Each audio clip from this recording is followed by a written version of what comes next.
Bonjour, aujourd'hui nous avons récupéré un moteur asynchrone.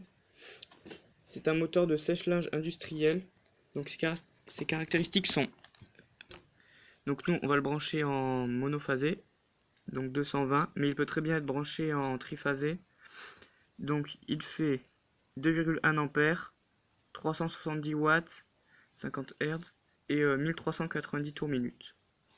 Donc pour brancher le moteur, il faut enlever ce plastique de protection, comme ceci.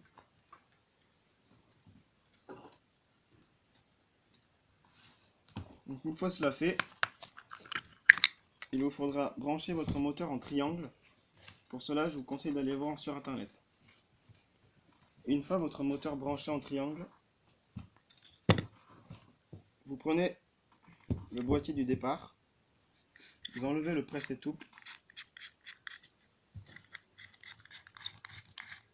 Donc une fois le presse-étoupe enlevé, votre câble vous le passez dedans, comme ceci. Ensuite vous passez dans le trou du plastique.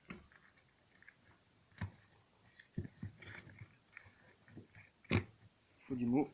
Ouais, il faut faire pas mal de mou. Donc une fois ça, vous revissez ça pour bloquer le câble.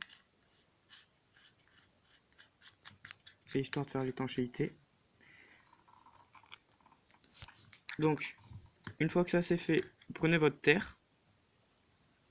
Donc, nous, notre terre, on a mis un domino au bout. Elle est un peu trop longue. Vérifiez bien que vos longueurs de cuivre soient pas trop longues.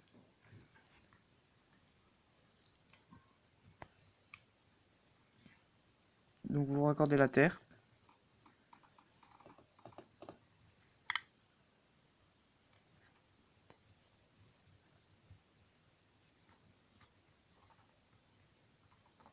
Voilà. Ensuite, vous prenez votre phase. Elle est un peu trop longue elle aussi. Voilà. Vous raccordez la phase à la phase du moteur.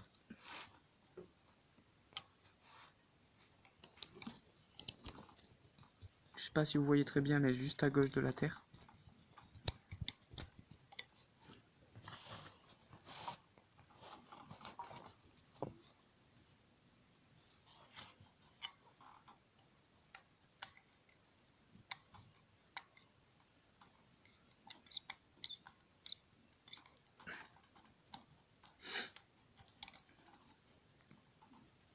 Et une fois que la phase c'est fait, ensuite prenez le neutre et raccordez-le au neutre du moteur.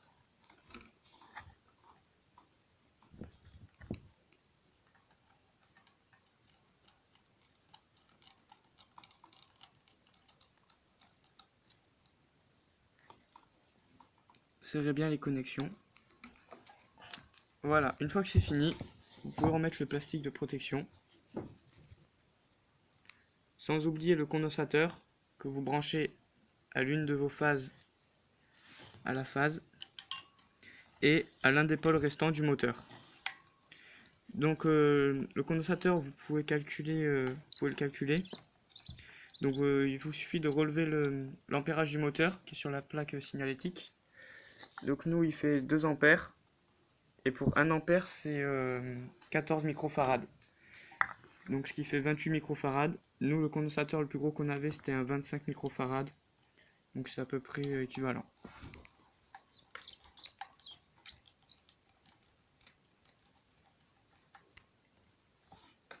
Voilà, vous le mettez à la phase.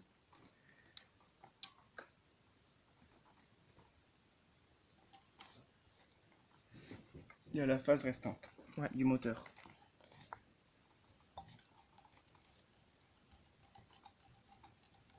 Une fois cela fait, il faut... Donc une fois le condensateur branché, sans oublier de le passer par le presse-étoupe, celui-ci, il vous faut remonter le plastique de protection. Donc nous on n'a pas eu de quoi fixer notre condensateur, mais c'est pas bien grave.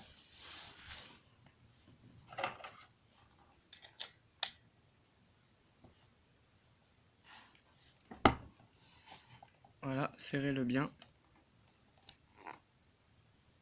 Et c'est bon. Une fois le tout remonté, n'oubliez pas de mettre une poulie s'il n'y en a pas. Donc il y a différentes tailles de poulies. Les petites, donc ça c'est selon votre utilisation.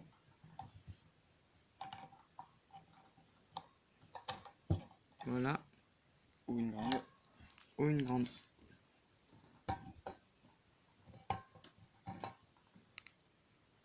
Voilà. Après il vous reste plus qu'à la visser et elle sera fixée.